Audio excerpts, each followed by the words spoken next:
রংপুরের একটি এলাকায় দীপু নামে একটি ছেলে বাস করত। সে তার বন্ধুর সঙ্গে খেলার জন্য ঘর থেকে বেরিয়ে হাঁটার জন্য রওনা দিল। এভাবে সে হাঁটতে হাঁটতে তার বন্ধুর খুঁজে বেরিয়ে গেল এবং মনে মনে ভাবতে লাগলো যে সে আজকে কি খেলা খেলবে, আর কে বা আমার সঙ্গে খেলবে।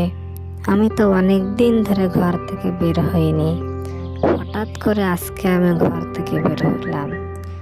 যাই হোক, দেখি কে আমার সঙ্গে খেলে। তো সেই কল্পনা নিয়ে বের হতে হতে এক পর্যায়ে সে কল্পনা দৃঢ় করে ফেলল।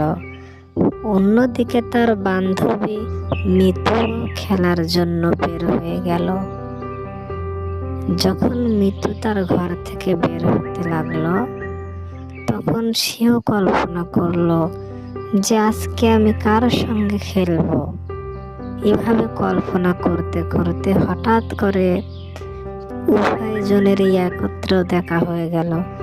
তখন ছেলেটি বলল, তুমি তাড়াতাড়ি চলে যাও বাড়িতে, আমরা কালকে খেলবো, আজ খেলবো না।